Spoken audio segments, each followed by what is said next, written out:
Kathleen Norris writes, if holding your ground is what you are called to most days, it helps to know your ground.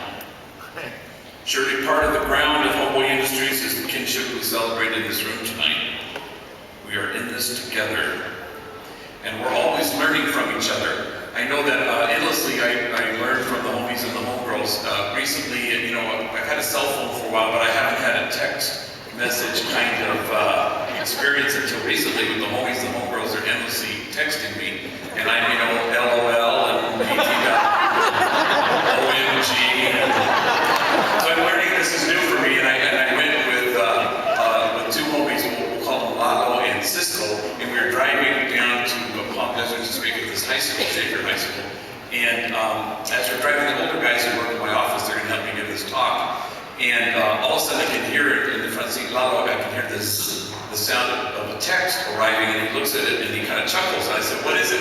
Oh gosh, it's done. I go, no, what is it? No, it's Rigo back in the office. We just left him 15 minutes earlier, and the two of them work in the same division. I said, what's it say?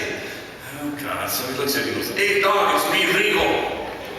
They got my ass locked up at county jail. Yeah, they're charging me with being the ugliest vato in America. You gotta come down right now and show them they got the wrong guy.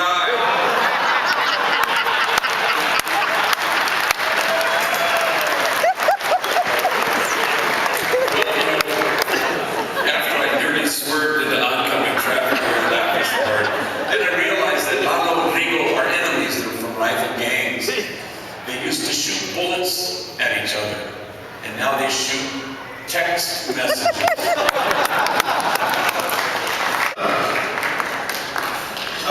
My poem is called Misery, and I hope you enjoy it.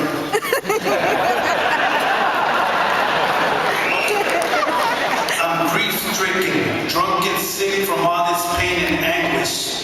Mayday, mayday, time to abandon this sunken ship and extinguish this bad habit. These aren't just drunken lips making chit-chat. It's time for these shattered thoughts to break through their anchored state and walk the plank.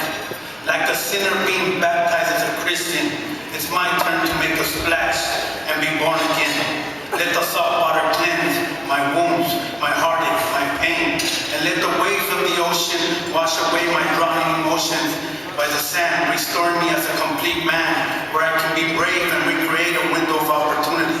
View my landscape, expand my horizons, blasting off, escaping my past obscurities and insecurities. I will reinstate my life and pitch my new tabernacle of glory. Fertilize my seed and watch it rise like a redwood in the forest. The lighthouse in the sea will shed light on my new victories. I have finally escaped misery and snapped the twigs of iniquity. My tree has borne fruit. My love has branched out through my youth, flourishing like an oak tree with strong roots to prevent me from drowning in emotional pools. No more tug of war. I will pull no more. Like a Spanish conquistador, I have conquered this ancient world. Thank you. He saved my life because I'm able to go home and see my son every weekend in San Diego. And I have money in my pocket, I can take him camping. And I'm actually a dad. And when you don't have one, it's good to be one. And because Father Great is the father that I never had,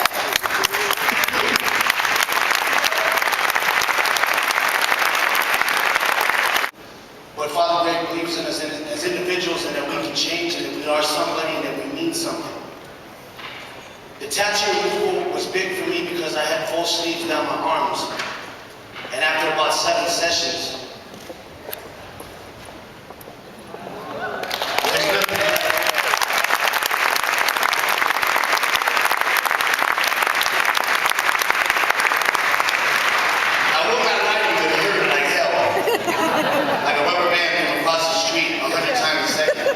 snapping away, but it was very worth it. And what I'm going to ask you to do today is to help us pay for these things. It costs $5,000 for one individual to get treatment. And it's usually 6 to 9 treatments. They're very painful, but the thing is, this individual finds a new identity because he's able to see who he is after the tattoos are removed off his face. I've been in and out of jail since 2002. By the age of 17, I was shot in the back 2 times. The longest I ever stayed out was 18 months. I finished school in jail and I got released a couple of months later. But then I was back on the streets, homeless with no family at all this time. My mother and brother were out of the state and I was thinking, what am I going to do this time?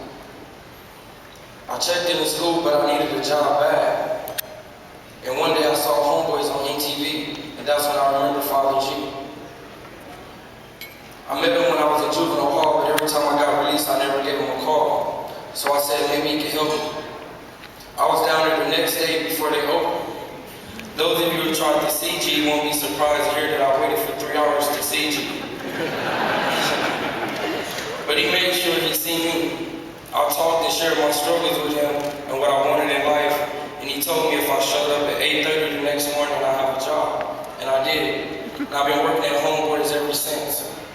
That day, he didn't just give me a job, he gave me hope.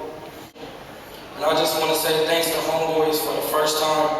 I feel like I've become a man that a mother or father would want their child to be. When the night has come and the land is dark and that moon is the only light we'll see. No, I won't be afraid. No, I won't shed one tear. Just as long as your people come and stand by